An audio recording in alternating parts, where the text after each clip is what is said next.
আমরা যে last time যে প্রজেক্টটা নিয়ে ডিসকাস করেছিলাম না, এটা ওই প্রজেক্ট। আচ্ছা স্যার একটু দেখেন না, একটু ঠিকমতো দেখেন, একটু মনোযোগ দিন স্যার। দেখতে পাচ্ছি কিন্তু আরাম পাচ্ছি না।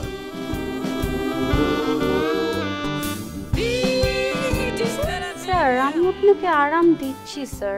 এই যে মানে এইখানে স্যার দেখুন, এখানে হচ্ছে আমাদের ক্লায়েন্টের ডিটেলস দেওয়া আছে, আমরা আমাদের ক্লায়েন্টদের কি কি ফ্যাসিলিটিস দিতে পারি। তার আগে আমি কি কি ফ্যাসিলিটিস পাচ্ছি? স্যার আপনি কোম্পানির এমডি, আপনি তো অবশ্যই বেশি ফ্যাসিলিটিস পাবেন স্যার। ঘটনা তাহলে এই জন্যই নিতুর এত ভাগবাগম। হ্যাঁ স্যার আপনি যদি আরেকটু বেশি ফ্যাসিলিটিস চান তাহলে।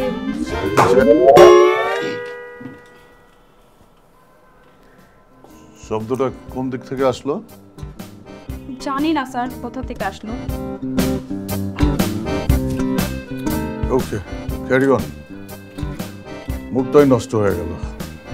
নো প্রবলেম স্যার, আমি আপনার মোড আবার অন করে দিচ্ছি।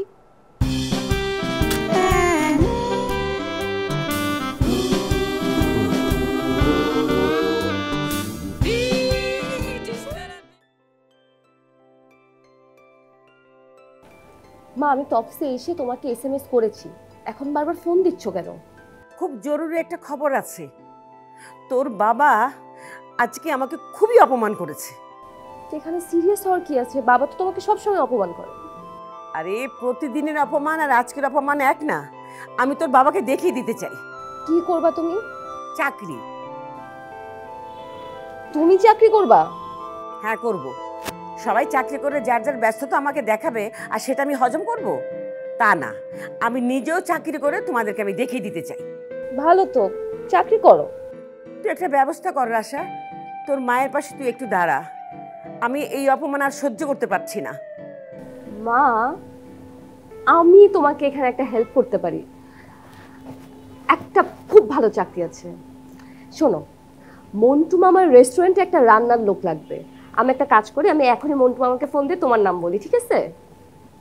কি সারাদিন বাসায় বুয়াগিরি করে আবার আমি রেস্টুরেন্টে বুয়াগিরি করতে যাব? তুই বাসায় ফাজলামি করিস? হ্যাঁ আচ্ছা, তোর মায়ের জন্য তোর কি একটু মায়া নাই? তোর বাবার মতো তুই আমার সঙ্গে এইরকম শুরু করলি? মা এখন আমার অফিস টাইম, রাখি।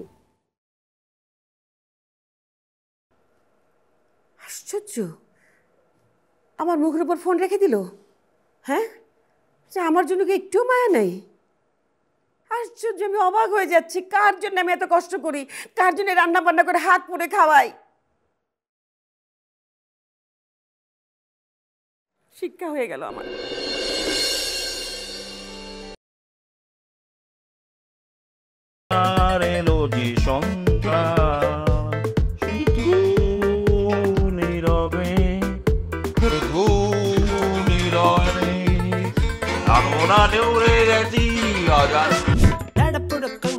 অভিজ্ঞতা অভিজ্ঞতা থেকে আমি কথা বলবো, বুঝতে পারছো? আপনার এই বাস্তব অভিজ্ঞতা আমার জীবনে বিন্দুমাত্র কাজে লাগবে না, বিশ্বাস করেন। আপনার এই এক্সপেরিয়েন্স যদি আমি আমার লাইফে কাজে লাগাই, তাহলে আমার জীবনটা জায়গায় খাই জায়গায় ব্রেক হয়ে অবস্থা হয়ে যাবে। জীবন যৌবন সব শেষ হয়ে যাবে, বংশবৃদ্ধি হবে না, ভবিষ্যৎটা অন্ধকার হয়ে যাবে। ক্লিয়ার? না, মোটেই আমি ক্লিয়ার না। এই চালের দাম বাড়ছে, তাতে করে কি ভাতের স্বাদ চেঞ্জ হয়েছে? হয় নাই। তোমরা ইয়াং পোলাপান, রক্ত গরম, তোমরা গাধারে ঘোড়া হিসাবে চালাইতে চাও। গাধা আর ঘোড়ার মধ্যে একটা পার্থক্য আছে, মনে রাখবা। আচ্ছা মামা, গাধা যদি ঘোড়ার মতো চলে তাহলে আপনার সমস্যাটা কি? আপনি আপনার জীবনে কোনোদিন বড়ই গাছে উঠতে পারেন নাই, তাই বলে কি আমি তাল গাছে উঠবো না? এইসব চিন্তা ভাবনা থেকে বের হন মামা। আর মামা, আজকে ভদ্রতার খাতিরে আপনাকে আমি কিছু বলিনি, এরপরে যদি আপনি এরকম করেন তাহলে কিন্তু আমি একটু নড়ে চড়ে বসবো। শোনো, রেস্টুরেন্টে কিন্তু কামাই আর দিতে পারো।